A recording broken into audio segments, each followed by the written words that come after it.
Assalamualaikum warahmatullahi wabarakatuh. Perkenalkan, saya Mufid Azhari dari kelas Ekonomi Syariah NIM 4012000245.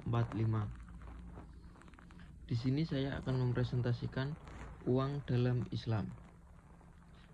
Pengertian: uang merupakan alat tukar-menukar atau nominal harga barang untuk memenuhi kehidupan dan kebutuhan manusia sebagai alat tukar, satuan hitung, penyimpanan nilai, dan sebagai alat penundaan pembayaran.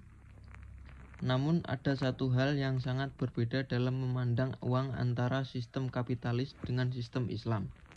Dalam sistem kapitalis, uang tidak hanya sebagai alat tukar yang sah, melainkan juga sebagai komoditas. A. Mengenal sejarah uang. Pada peradaban awal, manusia memenuhi kebutuhannya secara sendiri. Mereka memperoleh makanan dari berburu atau memakan berbagai buah-buahan. Karena jenis kebutuhannya masih sederhana, mereka belum membutuhkan orang lain. Masing-masing individu memenuhi kebutuhan makanannya secara mandiri. Dalam periode yang dikenal sebagai periode prabarter ini, manusia belum mengenal transaksi perdagangan atau kegiatan jual beli. B. Sejarah uang pada masa Rasulullah SAW. Rasulullah SAW sebelum mencetak uang yang khusus dari kaum muslimin itu dikarenakan kesibukan dalam dakwah dan jihad. Akan tetapi kaum muslimin masih menggunakan dirham Persia dan dinar Romawi dalam alat tukar-menukar mereka, yaitu menggunakan sesuai berat uang tersebut, bukan nominal banyaknya. C. Konsep uang dalam perspektif Islam. Dalam pandangan Islam, konsep uang sangat jelas dan tegas bahwa uang adalah uang dan bukannya modal. Berbeda dengan konsep konvensional, konsep uang yang dikemukakan tidak jelas. Terkadang istilah uang seringkali diartikan secara bolak-balik, yaitu uang sebagai uang dan uang sebagai modal. Perbedaan yang lainnya adalah, dalam Islam, uang bersifat flow konsep dan kapital atau modal bersifat stok konsep, sedangkan uang dalam pandangan konvensional terdapat dua pengertian.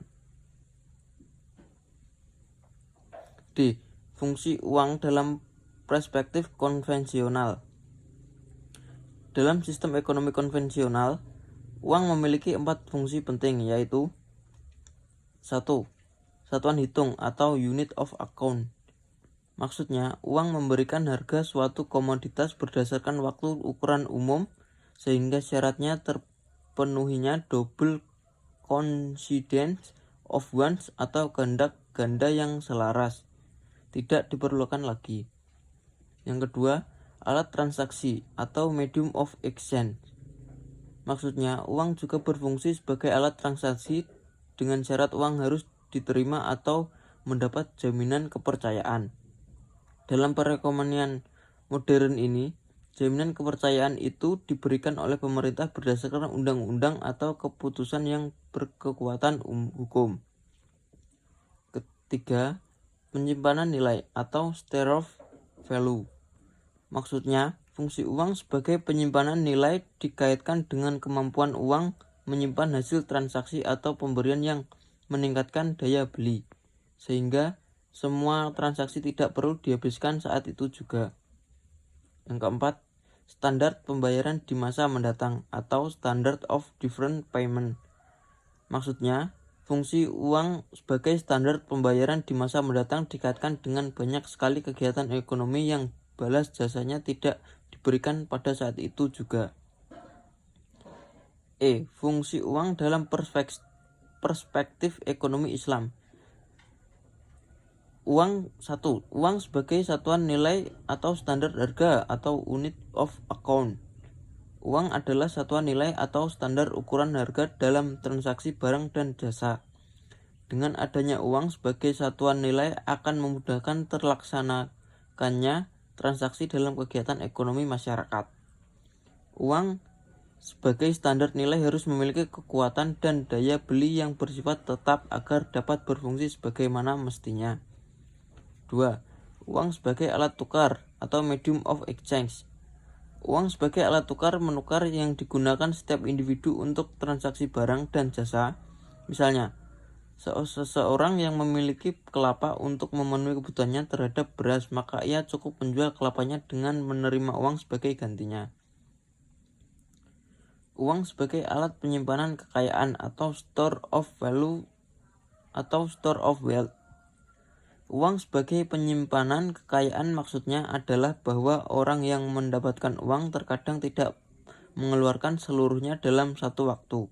Akan tetapi ia akan sisihkan sebagian atau disimpan untuk membeli barang atau jasa yang ia butuhkan pada waktu yang ia inginkan. 4. Uang sebagai standar pembayaran tunda atau standard of deferred payment. Sebagian ahli ekonomi berpendapat bahwa uang adalah unit ukuran dan standar untuk pembayaran tunda. Misalnya transaksi terjadi pada waktu sekarang dengan harga tertentu, tetapi uang diserahkan pada masa yang akan datang. Sekian presentasi dari saya. Bila ada kurangnya mohon maaf yang sebesar-besarnya. Wassalamualaikum warahmatullahi wabarakatuh.